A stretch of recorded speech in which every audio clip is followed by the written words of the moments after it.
Bom dia. Bom dia. Feliz sábado. Feliz sábado. Estava sentado aqui à frente, não pude deixar de notar que tem alguns papéis, alguns documentos aqui à frente.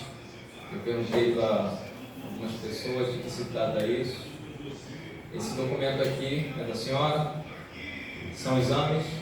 É um propósito. Eu botei no altar porque eu fiz um propósito para o Senhor Jesus. Ok. E é um propósito relacionado à saúde?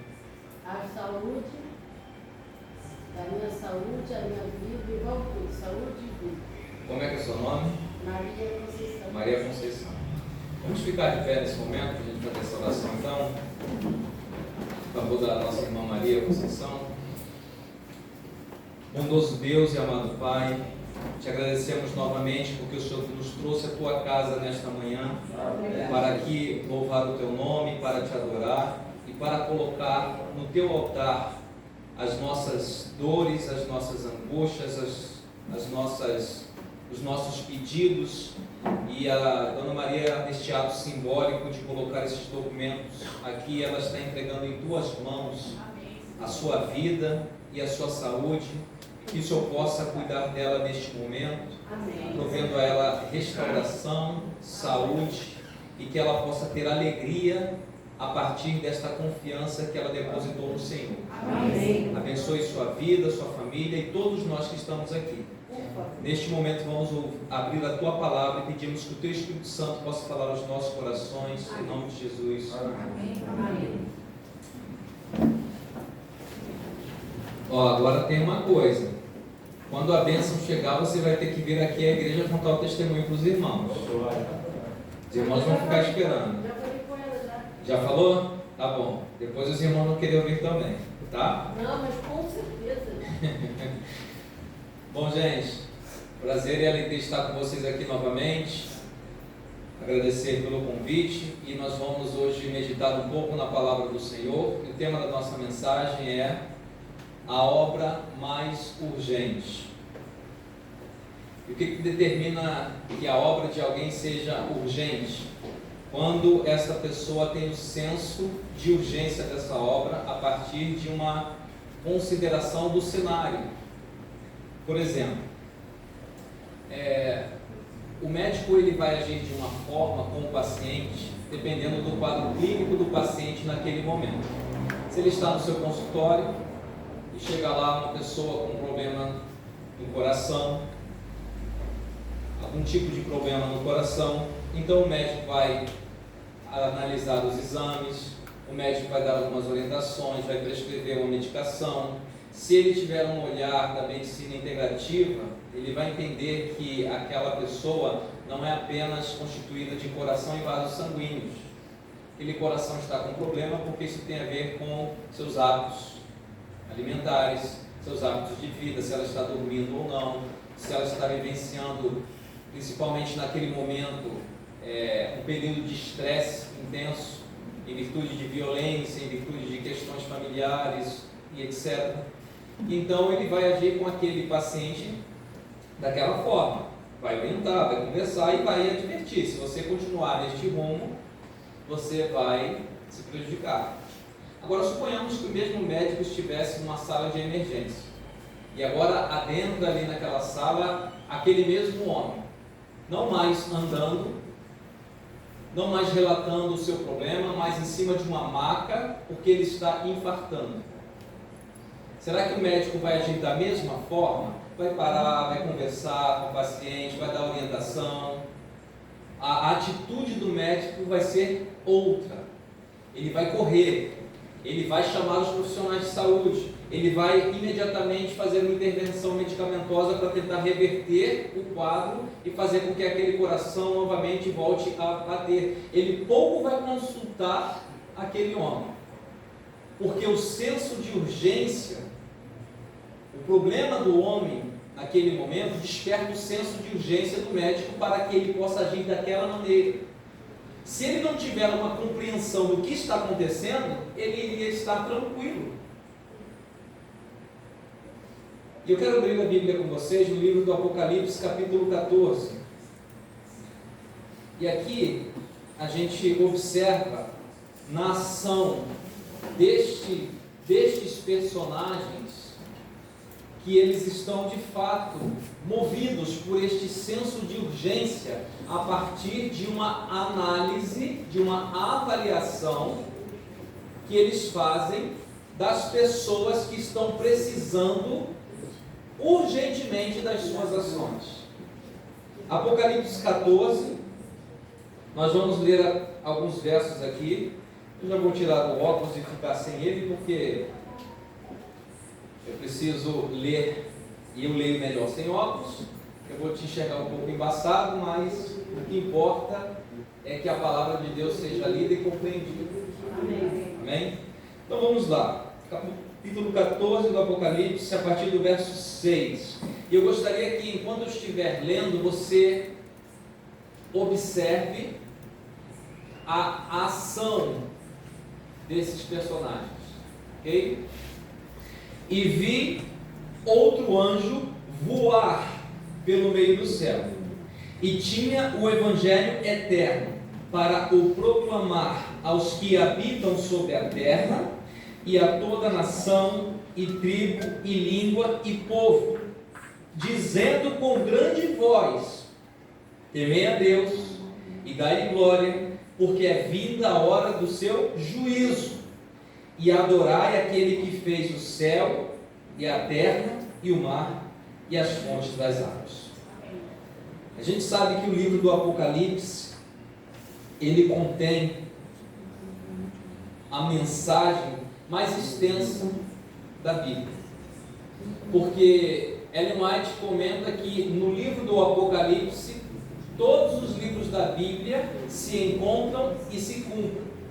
Portanto, no livro do Apocalipse nós temos uma mensagem extensa. No entanto, esta mensagem está colocada para a gente através de símbolos. E para que a gente possa decifrar, compreender esta mensagem, é preciso utilizar-se então da própria Bíblia para decifrar estes símbolos e termos acesso à mensagem que Deus quer falar ao seu povo. É uma mensagem direcionada primordialmente para um tempo específico, o qual a Bíblia aponta como sendo o tempo do fim. Então, após este tempo, nós vamos ter um outro tempo. E o outro tempo, descrito no próprio livro do Apocalipse, é a eternidade, onde os santos, os salvos, os anjos irão desfrutar das bênçãos ininterruptas de Deus por um incalculável período de tempo. No entanto, neste momento não existirá mais oportunidade de salvação. A oportunidade de salvação, a última, se encontra no tempo em que estamos vivendo agora. Então, esses personagens aqui, esses anjos, eles têm uma compreensão do tempo que estamos vivendo. Este é o último tempo. É o último período no qual Deus vai ofertar a sua graça para levar pessoas à salvação. Então eles precisam aproveitar a sua obra, a obra que Deus confiou a eles, porque se eles não fizerem isso, eles não terão mais tempo. Outra coisa, por isso que é colocado aqui a ideia de que eles estão voando, indicando a urgência que eles têm para proclamar esta mensagem. E este senso de urgência também é estimulado a partir de uma análise da condição espiritual das pessoas a quem eles vão beneficiar através desta mensagem. Porque lá no verso 6 diz que eles vão proclamar em alta voz. O verso 7 diz, né? Ou seja, dá uma ideia de pressa, dá uma ideia de uma mensagem que é a mais importante de todas. Ele quer chamar a atenção das pessoas. Vocês não podem subsistir se não ouvirem esta mensagem. E é dito no verso 6 que eles se dirigem a quem? Aos habitantes de toda a terra, de toda a nação, de toda a tribo e de toda a língua. Ele se dirige a essas pessoas porque essas pessoas estão recebendo uma influência oposta. A influência de um poder que vai levá-los inevitavelmente para a destruição. Então eles precisam despertar a atenção dessas pessoas, porque nós precisamos considerar essa passagem, ok? Associando-a ao seu contexto, e nós estamos aqui dentro de um bloco profético, no livro do Apocalipse, que começa do capítulo 12 e se estende até o 14. Nós não vamos analisar tudo, mas para termos condições de extrairmos o sentido, o entendimento adequado desta passagem, nós precisamos consultar os dados proféticos que estão dentro deste contexto. E então, quando a gente lê Apocalipse 13, no verso 3, é dito: e vi uma das suas cabeças como ferida de morte, referindo-se à besta do mar, e a sua chaga mortal foi curada. E olha agora o que diz: e toda a terra se maravilhou, seguindo a besta. Verso 7. E foi-lhe permitido fazer guerra aos santos e vencê-los, e deu-se-lhe poder sobre toda tribo, língua e nação. No verso 8: e adoraram-na todos os que habitam sobre a terra, esses cujos nomes não estão escritos no livro da vida do Cordeiro, que foi morto desde a fundação do mundo. Então todos os habitantes da terra, eles estão sob a influência de um poder maligno, que é o poder de Satanás, através do instrumento que o diabo usa, que é a besta da terra. A besta da terra usa o seu poder agora, sua influência militar, religiosa e política, para ludibriar os habitantes da terra, para enganar as pessoas de toda tribo, nação e língua. Se essas pessoas forem enganadas e seguirem a filosofia, as ideias, a proposta desta besta, eles vão acabar adorando a besta. E ao fazer isso, eles têm os seus nomes riscados no livro da vida do Cordeiro. Logo, todos estarão perdidos para sempre. É por isso que eles têm tanta pressa. É por isso que o foco deles está concentrado na vida dos habitantes da terra. Neste momento, eles não estão tão preocupados com a sua saúde. Neste momento, eles não estão tão preocupados se eles vão ter uma boa colocação no mercado de trabalho. Neste momento, eles não estão tão preocupados se eles vão se dar bem nos seus negócios, nos seus empreendimentos. Neste momento, eles não estão tão preocupados se eles estão conseguindo gerenciar suas emoções diante das dificuldades que eles estão vivenciando dia após dia. Não. Nós sabemos que nós precisamos dar atenção a cada área da nossa vida e sermos responsáveis com os nossos deveres e obrigações, enquanto pais, enquanto filhos, enquanto esposas, enquanto profissional, enquanto estudante, enquanto cristão. Nós precisamos dar atenção nas atribuições, nas atividades que compõem as áreas da nossa vida.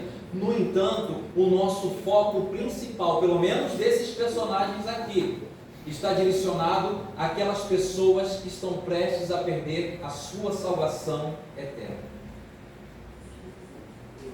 Eles não se distraem,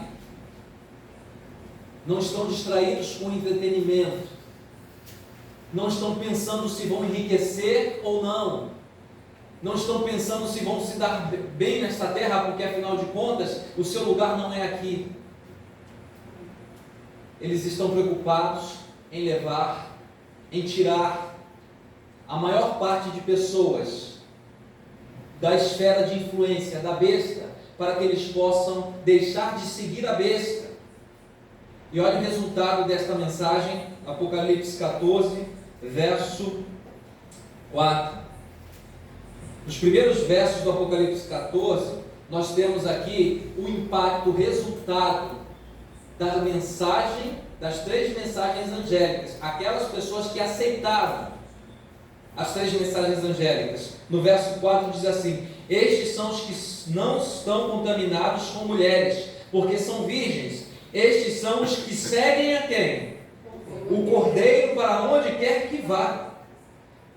Em função de terem aceitado esta mensagem e se rendido a ela, eles rompem com seu relacionamento com a besta, deixam de seguir após a besta, de ir após a besta, e passam agora a seguir o Cordeiro aonde quer que vá. E em função disso, os seus nomes agora são colocados no livro da vida do Cordeiro, e eles conseguem atingir a salvação. E eles estarão nos céus eternamente, porque aqueles anjos decidiram voar. Aqueles anjos decidiram falar com voz alta. Aqueles anjos decidiram se dedicar o seu tempo, dedicar seus talentos, dedicar a sua vida. Se entregaram para levar essas pessoas aos céus através da mensagem que Deus confiou a cada um deles. Dentro deste contexto, eu quero te fazer uma pergunta. Através das suas redes sociais, através do seu computador, do seu smartphone, dentro das últimas 24 horas, você teve acesso aproximadamente a quantas pessoas? Você não precisa responder, mas eu acho que mais de 10, mais de 100. E para quantas dessas pessoas, nessas últimas 24 horas, você falou desta mensagem? Você falou de Cristo. Você falou que o tempo é urgente. Jesus está às portas. Você falou para ela que se ela continuar seguindo a vida que ela está seguindo, pode ser que o seu nome seja riscado do livro dos céus. E sabe por quê? E eu vou me incluir neste grupo. Nós não falamos porque nós estamos mais preocupados com a nossa saúde, com o nosso emprego, com a nossa família, com os nossos interesses, com os nossos problemas, com as nossas dificuldades.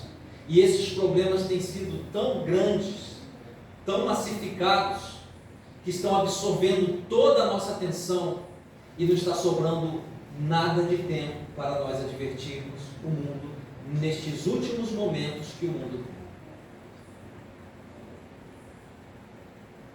Algo precisa acontecer então na nossa vida. Algo precisa mudar na nossa vida para que possamos nos despertar. Nós acabamos de ouvir um relato aqui fabuloso, a experiência de uma moça que havia conseguido uma boa colocação no mercado de trabalho, arrumou um bom emprego. Eu não estou dizendo aqui para vocês agora chutarem seus empregos não, tá? Mas ela arrumou um bom emprego. Ela estava conseguindo, através daquele emprego, realizar alguns sonhos. E ela não estava satisfeita porque ela se lembrou de um propósito que ela tinha com Deus lá no passado, de servir a Deus na sua obra. E ela deixou o seu emprego. E ela foi viver pela fé. E ali Deus começou a cuidar dela, porque ela estava se envolvendo com a obra do Senhor. Deus não deixou faltar nada.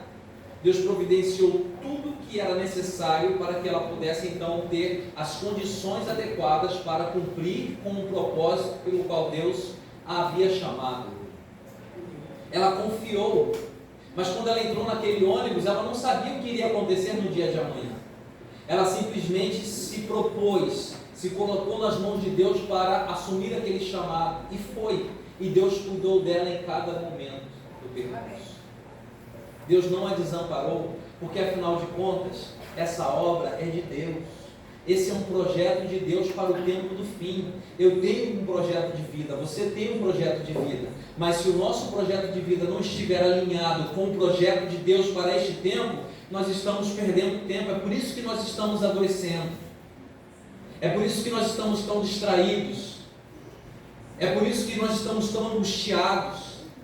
Às vezes nós nos sentimos perdidos. Às vezes a gente pensa que Deus nos abandonou, Deus não nos escuta mais, porque as coisas não estão saindo conforme a gente está planejando, conforme a gente está trabalhando cumprindo metas e ações para que as coisas aconteçam, parece que nada está acontecendo. Parece que a sorte só tem sorrido para as outras pessoas e para a gente nada. E a gente continua investindo tempo, investindo os nossos talentos, e o tempo vai passando e a gente vai se desgastando. Nosso físico, nosso emocional está sendo desgastado a cada dia. Estamos deixando de investir esses recursos na obra do Senhor. E talvez algumas pessoas neste momento que estão se preparando para seguir a besta deixariam de estar seguindo se eu e você estivéssemos mais comprometidos com a vida dela, com o projeto de Deus. E essa mensagem começa dizendo: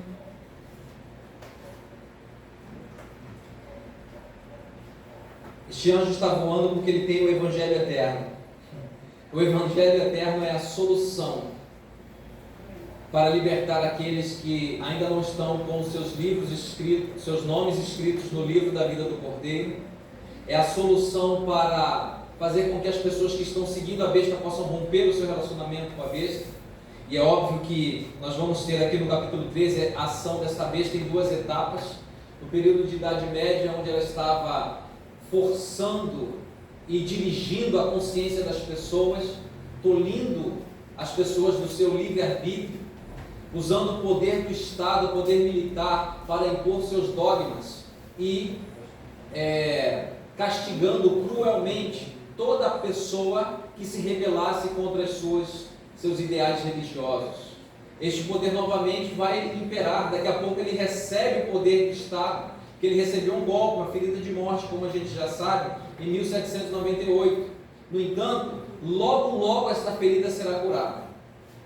Mas enquanto esta ferida não for curada, porque quando for curada ele vai novamente influenciar o mundo para segui-lo, ele já está preparando as pessoas agora para segui-lo.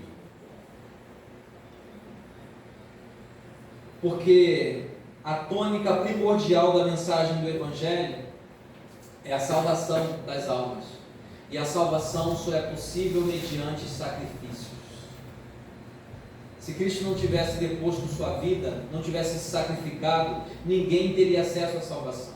E Ele confiou aos seus seguidores a incumbência de continuar falando do Evangelho. Mas nós não podemos ter um peso, um poder de influenciar pessoas se nós não estivermos vivendo o Evangelho. Por isso Ele nos dá um suporte celestial, Ele nos dá o seu Espírito Santo, para que desta maneira, munidos com o poder dos céus, a gente possa viver uma vida de sacrifício, uma vida de abnegação, para que a gente possa levar então a salvação que o Evangelho proporciona para outras pessoas. Só que me parece que nós estamos vivendo uma vida de condescendência com os nossos hábitos pecaminosos, com a nossa alimentação. Muitas pessoas vêm à igreja, talvez até por vir para bater cartão, para dizer que, para marcar ponto. Mas o que a gente está fazendo aqui? O Alberto estava falando ali na classe que conhece uma pessoa que dizia que ele não se importa em congregar, porque ele está fazendo a obra do Senhor aí fora, mas ele pontuou bem. A Bíblia fala que nós temos que congregar, mas temos que nos congregar para quê?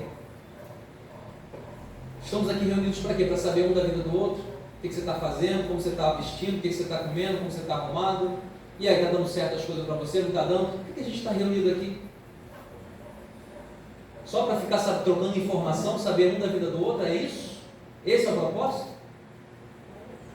O objetivo de estarmos juntos aqui é de avivar a nossa fé, é de fortalecer a nossa disposição, de nos entregarmos a Deus, ouvirmos uma palavra, orarmos, falarmos de uma palavra, juntos motivarmos uns aos outros para permanecer na fé. Logo o cenário vai ficar mais negro do que já está. A fé de todos nós será provada até o máximo, e muitos de nós poderemos fatalmente renunciar a esta fé, se hoje nós não aproveitarmos este momento para buscar o Espírito Santo de maneira intensa.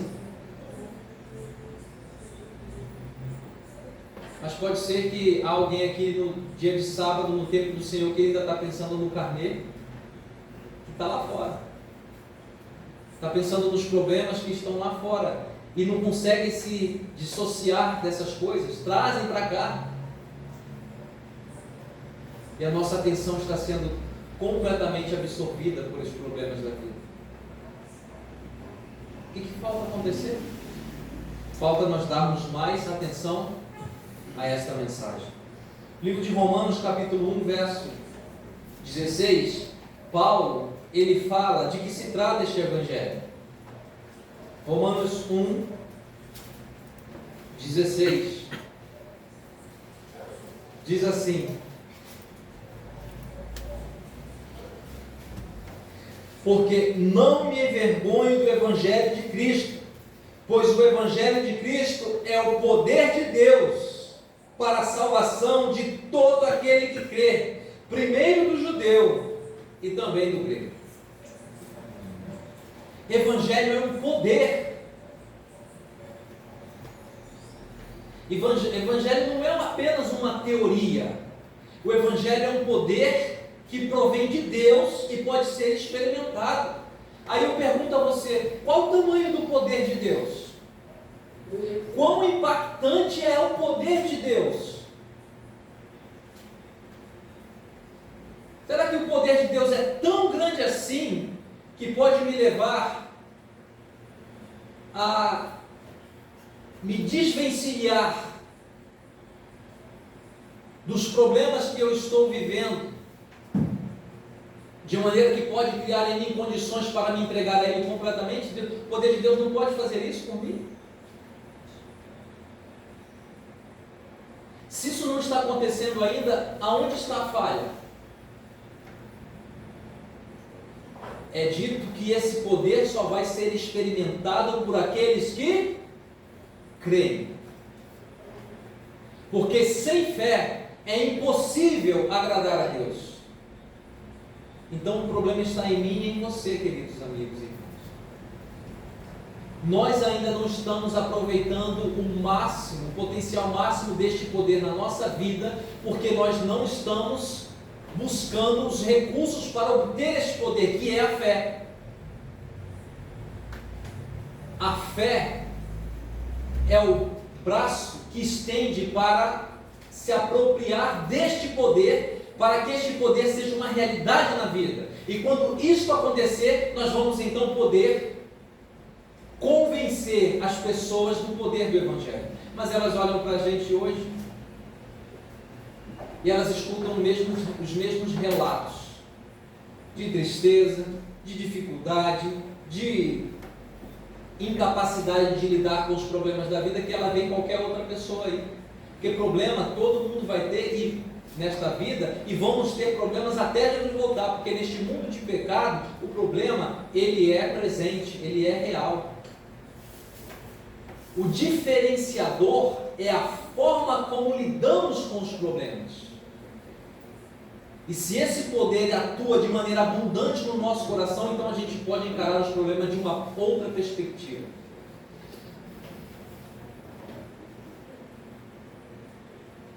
De maneira que agora vamos nos centrar na pregação do Evangelho, na busca por viver o Evangelho, para que a gente possa pregar o Evangelho e assim convencer as pessoas. Este poder está sendo vivenciado na experiência desses anjos, por isso que eles pregam, e é dito que eles falam com grande voz a essas figuras que estão presentes na terra, em cada tribo, língua e nação. Apocalipse 14, verso 7 diz que com grande voz eles conclamam os habitantes da terra a temer a Deus. E o que significa temer a Deus? Aqui dentro do Apocalipse mesmo, no capítulo 11, no verso 18, diz assim: eiraram-se as nações, e veio a tua ira, e o tempo dos mortos, para que sejam julgados, e o tempo de dares o galardão aos profetas, teus servos, e aos santos. Quem são os santos? Os que temem o teu nome, a pequenos e a grandes, e o tempo de destruíres os que destroem a terra. Então, os que temem a Deus são os santos. E lá no Apocalipse 14, no verso 12, a gente tem aqui as características destes personagens que temem a Deus. Aqui está a paciência dos santos, a paciência dos que temem a Deus. Aqui estão os que guardam os mandamentos de Deus e têm a fé de Jesus. Porque o papado, que é a igreja religiosa dominante da Idade Média, que exerceu influência não apenas religiosa, mas política, manipulou as escrituras sagradas e removeu da lei de Deus o mandamento que remete, que evoca a adoração do Senhor, o sábado, o sétimo dia de descanso, que está presente no quarto mandamento de Deus. Tirou este mandamento e colocou outro no lugar. O homem manipulou o mandamento de Deus, tirando assim a importância que Deus atribui à sua lei, porque diz as Escrituras que quando a gente transgride um mandamento, nós estamos transgredindo todos.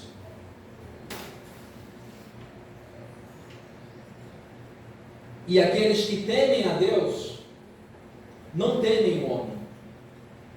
Aqueles que respeitam e reverenciam a Deus, não reverenciam os homens ao ponto de anularem a verdade de Deus na sua consciência e virar as costas para Deus para agradar os homens. Eles guardam os mandamentos de Deus. Essa é a única mensagem que pode libertar os habitantes da terra, de toda tribo, língua e nação, dos enganos filosóficos e teológicos da besta do mar e da besta da terra. Agora, é dito que quem não aceitar a marca da besta vai ser punido. Não pode comprar, não pode vender, não pode ter um emprego, não pode pagar um plano de saúde, não pode comprar um carro e ir ao posto de gasolina para abastecer o seu carro naquele dia.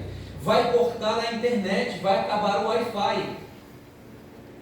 Você não vai ter mais acesso a smartphone, a computador, a jogos, a distrações, a entretenimento. Como vai ser a vida sem essas coisas?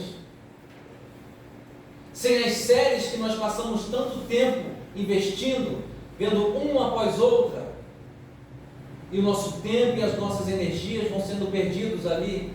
Não vai ter mais Netflix, não vai ter mais assinatura. Quer dizer, essas coisas não continuaram acontecendo, mas para aqueles que aceitarem a marca da besta.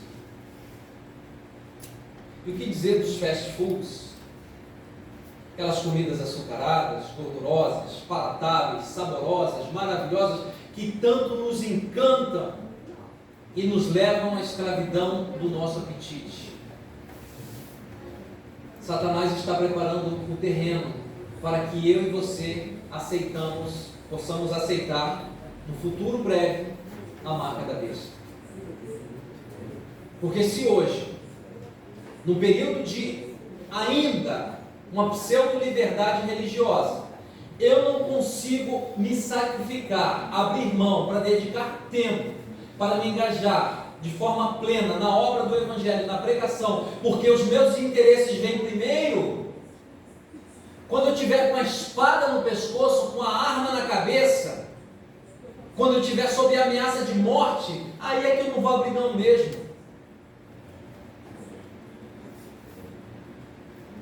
Hoje, se ouvires a sua voz, não endureçais o vosso coração.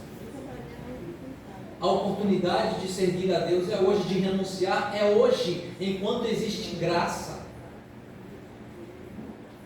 Mas sabe por que eu e você ainda estamos tão presos a atos distorcidos, pecaminosos, que estão desonrando a Deus, estão nos desvirtuando do cumprimento da nossa missão? Porque uma coisa nos falta. E é por isso que essa mensagem ela é um combo. Porque eu não posso guardar a lei de Deus por minhas próprias capacidades. E a mensagem não se limita a temer a Deus, ela vem com outra mensagem acompanhada: dai-lhe glória. Porque é chegada a hora do juízo. No juízo, Cristo pretende avaliar se eu e você estamos confiando nele de tal forma que ele possa enxergar em nós as suas obras e não as nossas. essas obras nossas não servem de nada, mas as obras de Deus em nós servem tanto para libertar aqueles que estão nas garras da besta, quanto para nos tornar aptos diante da investigação de Deus no juízo investigativo. Eu quero analisar essa expressão, nosso tempo é breve, e eu quero analisar essa expressão, dar glórias. O que significa essa expressão, dar glórias a Deus? Eu quero utilizar uma passagem bíblica que trata da experiência de um personagem que nas Escrituras Sagradas é conhecido como o pai da fé. Se ele foi conhecido como pai da fé, a sua fé, então, comparada à de outros homens, obviamente, exceto a de Cristo, foi a fé mais robusta que a gente tem nas Escrituras Sagradas. O livro de Romanos é um livro que fala sobre o Evangelho, e nós estamos tratando a respeito do Evangelho em símbolos no Apocalipse. Então, quando a gente vai para Romanos, nós continuamos dentro dessa abordagem, dentro desse escopo do Evangelho: salvação, mandamentos, fé. O capítulo 4 de Romanos vai tratar da experiência deste personagem. E eu quero ler com vocês algumas coisas aqui interessantes. Capítulo 4 de Romanos, a partir do verso 16, Paulo, quando está trabalhando sua ideia de salvação e dos pontos específicos dentro deste assunto de fé, ele vai citar o maior personagem que ele pode citar para trazer como argumento do seu raciocínio, obviamente Abraão. E aí ele fala no verso 16: portanto, é pela fé, para que seja segundo a graça, a fim de que a promessa seja firme a toda a posteridade, não somente a que é da lei, mas também a que é da fé, que teve quem? Abraão, o qual é o pai de todos nós, pai da fé. Verso 17: como está escrito, por pai de muitas nações te constituí, perante aquele no qual creu, a saber, Deus, o qual vivifica os mortos e chama as coisas que não são como se já fossem. Paulo aqui, ele especifica características de Deus que são pontuais e as relaciona com esse tipo de fé que Abraão teve. Abraão não teve apenas fé em Deus, em qualquer Deus. Abraão teve fé em um Deus específico. Que Deus? Aquele que vivifica os mortos e que chama à existência as coisas que não são como se já fossem. Ou seja, Abraão, ele acreditou num Deus que tinha poder de criar, num Deus criador. Livro do Apocalipse, na primeira mensagem angélica, esses mensageiros convocam os habitantes da terra a adorar a Deus. Que Deus? O Deus criador, aquele que tem o poder de gerar coisas onde não existe nada, aquele que tem o poder de conceber vida onde existe morte. É este Deus que Paulo fala a respeito de quem Abraão deposita a sua fé. E continua: o qual Abraão, verso 18, em esperança creu contra a esperança, tanto que ele tornou-se pai de muitas nações, conforme o que lhe fora dito: assim será a tua descendência. Abraão só pôde influenciar nações a partir do momento que ele acreditou no Deus Criador. Enquanto eu e você não entendermos que a nossa fé, ela precisa sair do estágio onde ela se encontra agora e precisa evoluir até o momento em que a gente deposite fé neste Deus Criador, que pode criar em nós a sua justiça, a sua graça, implantar em nós uma disposição que nós não temos, um desejo pelas almas que nós não temos. um aperfeiçoamento do nosso caráter, que não é uma realidade nossa. Enquanto nós não depositarmos fé neste Deus, a nossa experiência religiosa vai continuar sendo a mesma. E nós não vamos impactar a vida de pessoas da terra, de outras línguas, de outras nações e de outras tribos. Continua, verso 19. E não enfraquecendo na fé, não atentou para o seu próprio corpo já amortecido. Este verso aqui vai trabalhar a questão do foco, da atenção.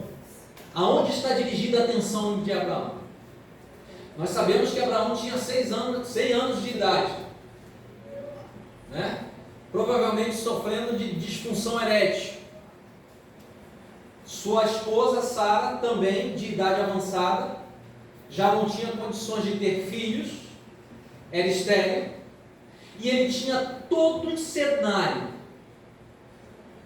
que claramente dizia para ele que era impossível, naquela conjuntura, ele ter um filho. Era impossível, improvável, era uma loucura Abraão sair dizendo para as pessoas: olha, eu vou ter um filho agora. O que você acha que as pessoas iam dizer dele? Pô, esse cara está ficando louco, influenciou tanta gente, chegou até aqui, um cara legal, mas agora está perdendo o juízo.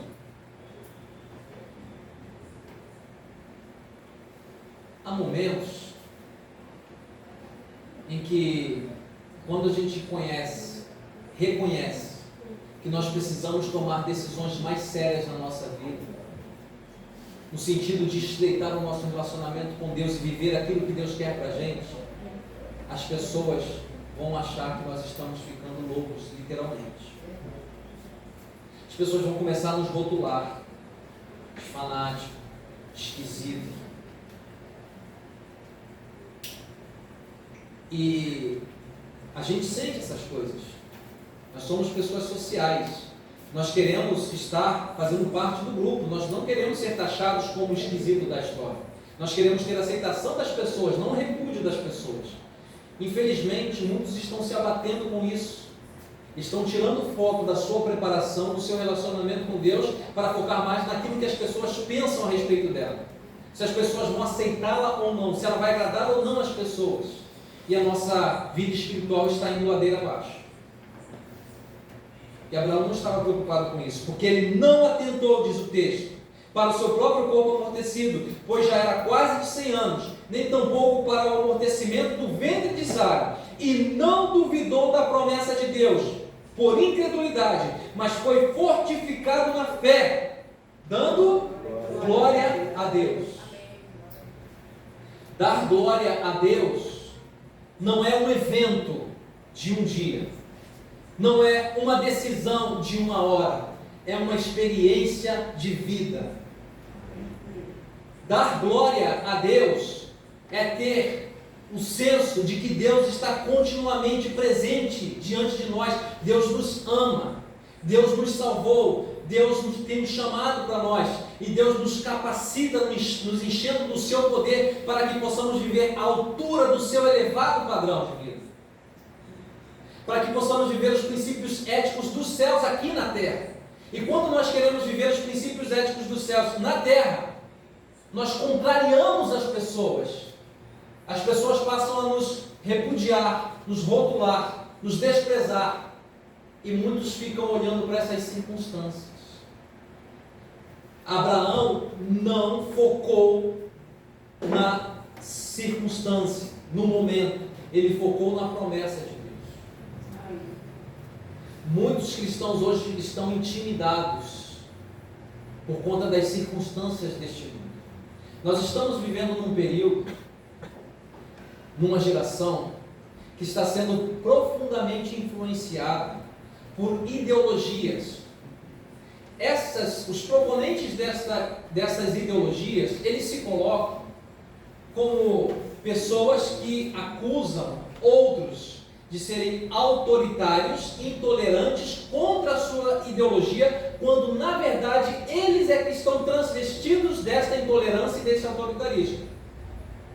Essas ideologias, elas emergem a partir do mundo pós-moderno, vindo lá das academias, percorrendo, impregnando toda a educação, especialmente a educação pública, em nível primário, secundário, superior.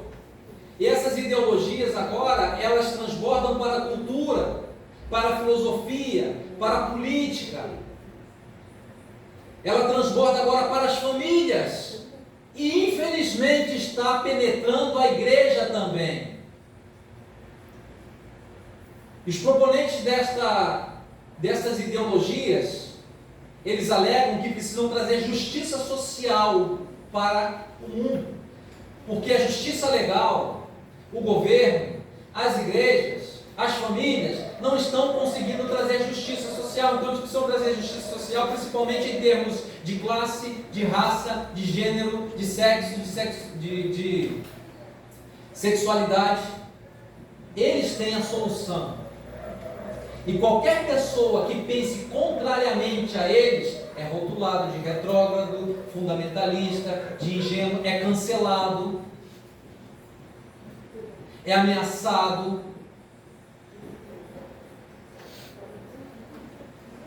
É lacrado. E aí muitos cristãos, diante desse cenário, se acovardam, se intimidam. Abraão poderia ter olhado para si e para Sara e se intimidado e se acovardado. Mas o que ele fez? Não focou nessas coisas. Ele focou nas promessas. Outras pessoas, em função de não ter tido boas condições na infância e na vida, estão vivendo com crises existenciais. Estão tristes, decepcionados, achando que não vão atingir seus sonhos, achando que não tem valor para a sociedade, nem ele mesmo se dá valor e tem se cada dia mais se afundado em depressão e ansiedade. Está perdendo de vista o chamado que Deus fez para ele, para ela. Está focando muito nos problemas, nas dificuldades, e o tempo de graça está passando para nunca mais voltar. Estamos olhando para as circunstâncias. Quando a gente dá glória a Deus pela sua graça e pelo seu poder, somos capazes de transpor essas barreiras e essas limitações e pregar a palavra de Deus com ousadia e viver essa palavra com poder e ousadia, independente das circunstâncias, porque nós acreditamos nas promessas daquele que é o Criador. E ele falou que vai voltar a este mundo e vai buscar os seus. E quando essas coisas começarem a acontecer, nós não temos que ficar tristes, pensando se vamos perder dinheiro, se vamos perder a nossa vida. Não, nós temos que nos alegrar, porque é vinda a nossa salvação. Amém. É para lá que nós devemos olhar. Eu sei que o cerco vai apertar, eu sei que as dificuldades serão impostas cada vez mais para o povo de Deus, mas nós precisamos de uma coragem que nós não temos hoje, para cumprirmos com a nossa missão. E essa coragem vai vir de quem? De Deus. Essa coragem, ela vem a partir do poder que Deus confere a nós. Esse poder está disponível hoje, mas o que nós estamos fazendo com o nosso tempo? O que nós estamos fazendo com os nossos recursos? Nós estamos nos distraindo, deixando as oportunidades de crescer, de ter uma fé robusta, de ter poder espiritual para cumprirmos com o nosso papel nesses últimos momentos, porque o diabo, ele vai investir a sua ira contra aqueles que se levantarem contra a sua filosofia de governo. E talvez muitos de nós vamos perder a nossa vida. Só que Jesus falou que Ele tem poder para ressuscitar. Amém. Agora, aqueles que seguirem a proposta de Satanás, do diabo, da besta e dos poderes confederados destes dias, e se rebelarem contra Deus, e sofrerem a ira de Deus, o sofrerão para sempre. E não terá mais oportunidade de salvação, de vida eterna. Não tem muita escolha, não tem muito para onde correr. Ou vamos receber a ira de Deus ou a ira dos homens. Eu quero mencionar um texto que eu lembrei neste momento, que Paulo fala em Gálatas. Deixa eu ver se eu encontro ele. Eu queria finalizar com essa ideia. Gálatas, capítulo 1. Gálatas, livro de Gálatas, capítulo 1.